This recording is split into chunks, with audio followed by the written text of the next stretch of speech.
எரேமியாவின் தீர்க்க தரிசன புஸ்தகம் 29ஆம் அதிகாரத்தை நாம் எல்லாரும் எடுத்துக்கொள்ளலாம். எரேமியாவின் தீர்க்க தரிசன புஸ்தகம் 29ஆம் அதிகாரத்திலே 11வது வசனத்தை வாசிக்கலாமா? 29ஆம் அதிகாரம் எரேமியாவின் தீர்க்க தரிசன புஸ்தகம் 29வது அதிகாரத்திலே 11வது வசனத்தை எல்லாரும் சேர்ந்து வாசிக்கலாம். நீங்கள் எதிர்பார்த்திருக்கும் முடிவை உங்களுக்கு கொடுக்கும்படி நான் உங்கள் பேரில் நினைத்திருக்கிற நினைவுகளை அறிவேன் என்று கர்த்தர் சொல்லுகிறார். அவைகள் தீமைக்கு அல்ல, சமாதானத்திற்கு ஏதுவான நினைவுகளே. இன்னொரு விஷயம் கூட சத்தமாய் வாசிக்கலாம். நீங்கள் எதிர்பார்த்திருக்கிற முடிவை உங்களுக்கு கொடுக்கும்படி நான் உங்கள் பேரில் நினைத்திருக்கிற நினைவுகளை அறிவேன் என்று கர்த்தர் சொல்லுகிறார்.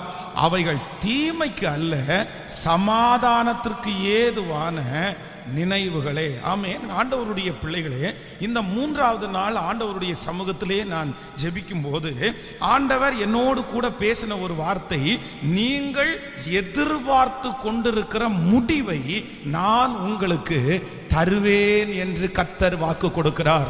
எத்தனை பேர் ஆமேன் சொல்லுகிறீர்கள்? ஒருவேளை இந்த ஜெபத்திலே இருக்கிற இந்த சத்தத்தை கேட்கிற நீங்கள் ஒரு முடிவுக்காக நீங்கள் எதிர்பார்த்துட்டு இருக்கலாம். உங்கள் மனதிலே ஒரு காரியத்தை நீங்கள் எதிர்பார்த்து சோர்ந்து போயிருக்கலாம். இந்த முடிவு என்ன ஆகும்? இந்த முடிவு நன்மையாய் முடியுமா? இந்த காரியத்தை ஆண்டவர் செய்வாரா? நான் இத்தனை நாட்களாக எதிர்பார்த்துட்டு இருக்கிறேனே, இந்த காரியம் எனக்கு வெற்றி அடையுமா என்றெல்லாம் நீங்கள் நினைக்கலாம். ஆனா ஆண்டவர் இன்றைக்கு வாக்கு கொடுக்கிறார், நீங்கள் எதிர்பார்த்து கொண்டிருக்கிற அந்த முடிவை நான் உங்களுக்கு செய்வேன் என்று கர்த்தர் வாக்கு கொடுக்கிறார். ஒருவேளை உங்கள் பிள்ளைகளை குறித்த ஒரு முடிவை நீங்கள் எதிர்பார்த்து கொண்டிருக்கலாம். உங்களுடைய கணவனாரை குறித்த ஒரு முடிவை நீங்கள் எதிர்பார்த்து கொண்டிருக்கலாம். இல்லையென்றால் உங்களுக்கு நடக்கிற ஒரு ஏதோ ஒரு கேஸ் விஷயமா ஒருவேளை அதனுடைய முடிவை நீங்கள் எதிர்பார்த்து கொண்டிருக்கலாம். ஏதோ ஒரு முடிவிற்காக பல மாதங்களாய் பல வருடங்களாய் நீங்கள் போராடி கொண்டிருக்கலாம். இதோ இப்ப முடிந்து விடும், இந்த வாரம் முடிஞ்சிடும், அடுத்த மாசம் முடிஞ்சிடும், அடுத்த நாட்கள் அது தெரியும் அப்படின்னெல்லாம் உங்களுடைய இருதயம் இத்தனை நாட்களும் எதிர்பார்த்து சோர்ந்து போய் இருக்குமானால் ஆண்டவர் உங்களை தைரியப்படுத்துவதற்காய் கர்த்தர் சொல்லுகிறார், இல்லை, நீர் எதிர்பார்த்து கொண்டிருக்கிற அந்த முடிவை நான் உனக்கு கண்டிப்பாக நிச்சயமாய் கட்டளை இடுவேன். நீ எதிர்பார்த்து கொண்டிருக்கிற அந்த முடிவை நான் செய்வேன் என்று கர்த்தர் வாக்கு கொடுக்கிறார். நம்புறவர்கள் கரங்களை தட்டி ஹல்லேலூயா, நீங்கள் எதிர்பார்த்து கொண்டிருக்கிற அந்த முடிவை கர்த்தர் கொடுப்பதற்கு ஆயத்தமாய் இருக்கிறார். ஆமென். வேதத்திலே பெரும்பாடுள்ள ஸ்திரீயை குறித்து வேதத்தில் நீங்கள் வாசிப்பீர்கள், ஆனால் அவங்க ஒரு முடிவிற்காக எதிர்பார்த்து கொண்டிருக்கிறார்கள். அது என்ன முடிவுன்னா, என் சரீரத்தில் ஒரு சுகம் வராதா, அதற்காக அவர்கள் பல வருடமாக வேதம் சொல்லுது எத்தனையோ பணத்தை அவங்க செலவிட்டாங்க. மருத்துவத்திற்காக தன்னுடைய பணம் முழுவதும் செலவழிந்து போய்விட்டது. யாரெல்லாம் சொல்றாங்களோ எல்லா டாக்டரிடத்திலையும் அவங்க போய் பார்த்தாங்க. இங்க நல்லா இருக்கும் அப்படின்வாங்க, அங்க போனா அங்க விடுதலை கிடைக்காது. அந்த பெரும்பாடு என்கிறது மிகப்பெரிய கொடுமையான ஒரு வியாதி, ரொம்ப கஷ்டமான ஒரு வியாதி. அவர்களால் நினைத்த நேரத்தில் எந்திரிக்க முடியாது, வெளியில போக முடியாது, சகா மனிதர்களை மாதிரி இருக்க முடியாது. அவருடைய சரீரத்தில் இருக்கிற ரத்தம் எல்லாம் வெளியே போறதுனால அந்த உடம்பு ரொம்ப வெலவெலத்து போகும், நிறைய நடுக்கம் வரும், மனசுல பதட்டம் வரும். ரத்தம் யாருக்கெல்லாம் ரொம்ப குறைவா இருக்கிறதோ, இந்த ரத்தம் குறைவா இருக்கிறவர்கள் அவ்வளவு பலசாலிகளா இருக்க முடியாது, அவங்க ரொம்ப தைரியசாலிகளா இருக்க முடியாது. நம்முடைய சரீரத்திலே மிக முக்கியமான ஒன்று என்னன்னா ரத்தம். ஏன்னா ரத்தத்துல தான் என்ன இருக்கு அப்படின்னு பைபிள் சொல்லுதுன்னா உயிர் அதுல தான் இருக்காம. அதனாலதான் ஆண்டவர் மிருகங்களை எல்லாம் நம்ம ரத்தத்தோட புசிக்க கூடாது அப்படின்னு ஆண்டவர் சொல்றாரு. சில ஹோட்டல்ல எல்லாம் போய் பாத்தீங்க அப்படின்னு சொன்னீங்கன்னா இந்த ரத்த பொரியல் அப்படின்னு ஒண்ணு இருக்கும். நிறைய பேர் ஒருவேளை நீங்க எல்லாம் சாப்பிட்டுருக்கீங்களா என்னன்னு தெரியல, ஆனா நான் ஒரு நாள் கூட அந்த ரத்த பொரியல் எல்லாம் சாப்பிட்டதில்லை. இந்த சில ஹோட்டல்ல அதை ஸ்பெஷல் அப்படின்னு சொல்லுவாங்க, ரத்த பொரியல் எங்க ஹோட்டல்ல ஸ்பெஷல் சார் அப்படின்னு. ஆனா சிலர் வாங்கி அதை சாப்பிட்டுறாங்க. ஆனால் அது புதிய ஏற்பாட்டின் காலத்துல நீங்க வந்திருக்கிறனால அப்படி செய்யறீங்களா என்னன்னு தெரியல. ஆனால் ஒரு விஷயம் ஆண்டவர் வேண்டாம் என்று ஒதுக்கி இருந்தாரே, ஆனால் அதுல கண்டிப்பாக காரணம் இருக்கும். ஏன் ரத்தத்தோட புசிக்க கூடாதுன்னு ஆண்டவர் சொல்றாருன்னா, மனுஷனுடைய அந்த மிருகத்தினுடைய உயிர் ரத்தத்திலே இருக்கிறது.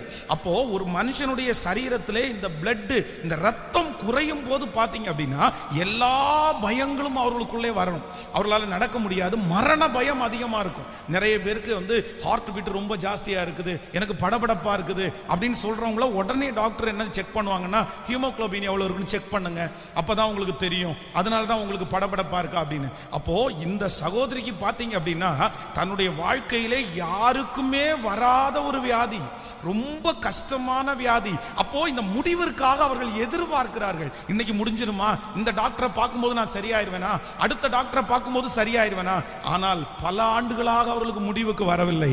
ஆனால் வேதம் சொல்லுகிறது, அவர்கள் எதிர்பார்த்து கொண்டிருக்கிற அந்த ஒரு நாள், அந்த எதிர்பார்த்து கொண்டிருந்த அந்த முடிவை என் தேவனாகிய கர்த்தருடைய வஸ்திரத்தின் ஓரத்தை தொட்ட உடனேயே அந்த முடிவு அன்றைக்கே வந்து விட்டது. இந்த 21 நாள் ஜெபத்திலே நம்ம நிறைய பேர் அவருடைய வஸ்திரத்தை நம்ம தொட போகிறோம், அவரை நம்ம தொட போகிறோம். அதற்காகத்தான் நம்மை அழைத்து கொண்டு வந்திருக்கிறார். நான் நம்புகிறேன், நம்முடைய ஜெபத்தினால், நம்முடைய உபவாசத்தினால், நம்முடைய விசுவாச அறிக்கையினால் நாம் கர்த்தரை தொடும்போது, இத்தனை நாட்களாய் நீங்கள் போராடுகிற அந்த போராட்டத்திலிருந்து கர்த்தர் உங்களுக்கு ஒரு முடிவை, நீங்கள் எதிர்பார்த்து கொண்டிருக்கிற அந்த முடிவை தருவேன் என்று கர்த்தர் வாக்கு கொடுக்கிறார். நம்புகிறவர்கள் கரங்களை தட்டி ஹல்லேலூயா. அந்த பெரும்பாடுள்ள ஸ்திரீக்கு கர்த்தர் ஒரு முடிவை தர முடியுமானால், நீங்கள் எதிர்பார்த்துட்டு இருக்கிற முடிவை கர்த்தர் நமக்கு தர வல்லவராய் இருக்கிறார். 38 வருஷமாய் வியாதியாய் இருந்த ஒரு மனுஷன் தன்னுடைய வாழ்க்கையிலே ஒரு முடிவை எதிர்பார்த்து கொண்டிருக்கிறான். எல்லாரும் சொல்றாங்க, நீ எதிர்பார்த்து கொண்டிருக்கிற முடிவு எப்படி நடக்கும்னு நீ நம்புற, இத்தனை வருஷம் நடக்கல, இனி என்ன நடக்க போகுது, நீ எதிர்பார்த்து கொண்டிருக்கிற முடிவு நடக்காது, நீ எதிர்பார்க்கிறது வீண் அப்படின்னு எத்தனையோ பேர் அவனுடைய மனதை உடைக்க பண்ணினார்கள். ஆனா அவனுடைய மனதில் ஒரு பெரிய எதிர்பார்ப்பு இருந்தது. கண்டிப்பாக என்றைக்காவது ஒரு நாள் என்னுடைய பலவீனத்திலிருந்து நான் சுகம் அடைவேன், என்றைக்காவது ஒரு நாள் நான் எல்லா மனிதர்களைப் போல நான் நடப்பேன், எல்லா மனிதர்களைப் போல நான் இந்த உலகத்தில் வாழ்வேன் அப்படின்னு அவனுடைய விசுவாசத்தை அவன் தளர விடவே இல்லை. அந்த பெதஸ்தா குளம் கலக்கப்படும் போது கூட தனக்கு முடியாம போய் படுத்து கிடந்தான். அவனுடைய முடிவில் வெற்றியாய் நடக்கும் என்று நம்பினான். அவனுடைய நம்பிக்கையை கர்த்தர் ஒரு நாளும் கெட்டு போக பண்ணவே இல்லை. அதே போல இந்த ஜெபத்தில் இருக்கிறவர்கள் வந்து பல 21 நாள் உபவாச ஜெபத்துக்கு நீங்கள் கலந்து கொள்ளலாம்.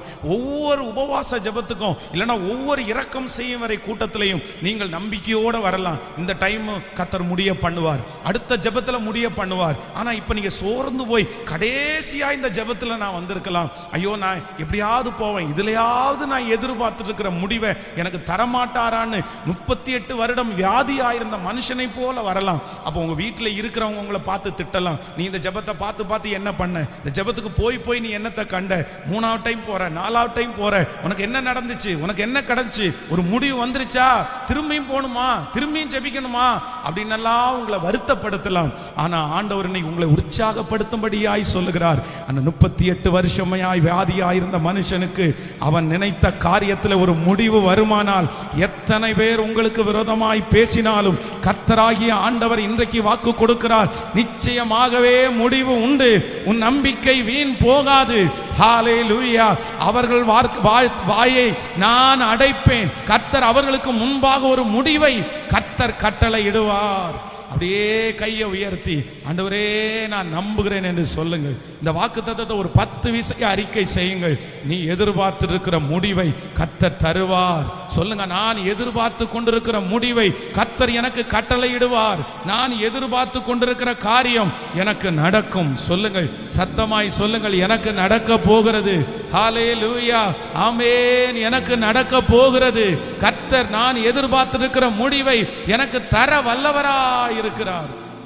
கர்த்தரே எனக்கு தர வல்லவராய் இருக்கிறார். நிச்சயமாகவே முடிவு உண்டு. என் நம்பிக்கை வீண் போக போவது இல்லை. கர்த்தர் எனக்காக யாவையும் செய்து முடிக்க போகிறார். ஹல்லேலூயா, ஆமென், ஆமென்.